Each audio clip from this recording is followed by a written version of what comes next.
Specialty Energies was working with extensive orders through Chinese mills for the casing and tubing, the OCTG material, which is very specialized material that is supplied to KOC. And as Chinese mills being approved in KOC for quite a long time, there are, let's say, a caution of comfort that such material should not face any kind of difficulty to be satisfactory to KOC and get accepted.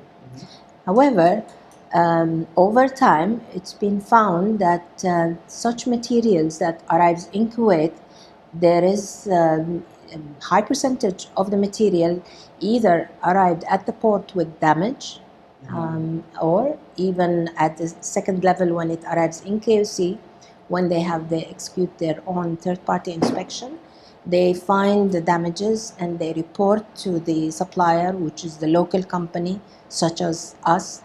And then at that time will be the struggle to try to match the requirement of KOC to understand where the source of damage has started, because all the reports come from China when they load the ships are clean, as they call it, clean bill of lading, and that gives guarantees because it's been inspected by let's say international companies who provide such report.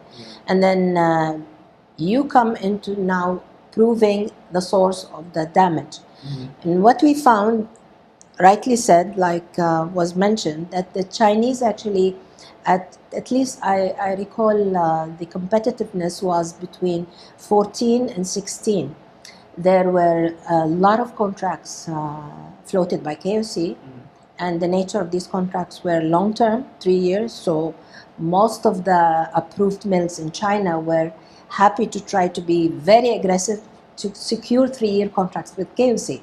And how do you do that? By actually really putting the risk of dropping your cost to the bottom and reducing your markup, and hoping by second year or third year steel prices will be normalized, and then you will probably secure your returns from that. But what happened in 2015, steel prices towards the 16, at least beginning 16, steel prices at the beginning were low, and all these contracts were floated and bids were already in submittal to KOC. And then by the time the award started, the steel prices has jumped dramatically.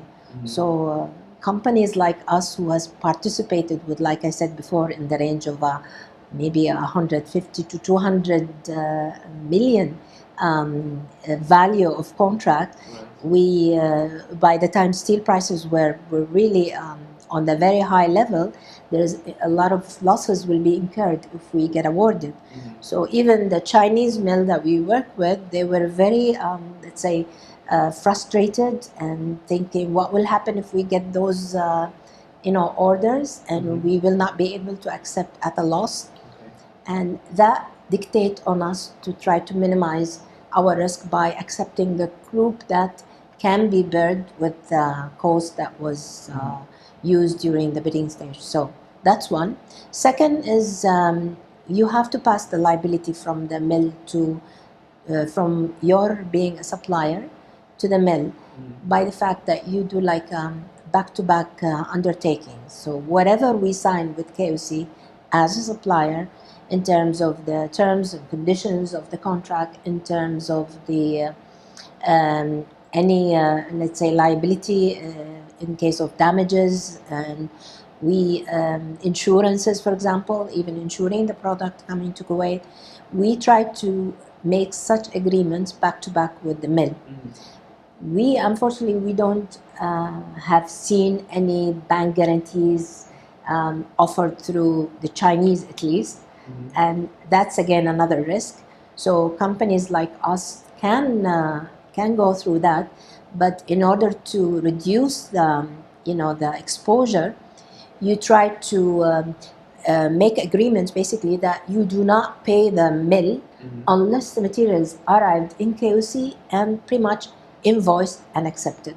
So you don't get all your money until we are, at least to certain extent, are satisfied with the feedback from KOC. This way has been at least negotiated, and they accepted to some extent to prolong the period of payment. So payment period in the past used to be very risky again, that you pay them all and then you take the risk with KOC. So that generally the fact that like the Chinese, they don't have a very supportive government. The the policy in the country is there, for example, a situation that we've encountered. If there is a reason for shutting down a production line because of the fact it's old or it's actually costing the mill and making losses, they'll give them notice to just shut it down, and there is no compensation for any commitment of production from such line. So what do? This is KOC is facing that with the Chinese mill. What has happened lately in the last 6 months, KOC has floated a fresh, let's say, survey to all the Chinese mills to try to understand what's the status with these mills that have been approved for years and there still are, to update such approval. Because of, let's say, a scenario that they have confronted with the government shutting down a certain production line, which automatically canceled the whole tender because you cannot supply. And no other mill can come in and supply because, imagine you made your pricing based on certain estimation and certain cost, and then whoever is coming after you will not take that risk of losses. So I think KOC's strategy has changed now.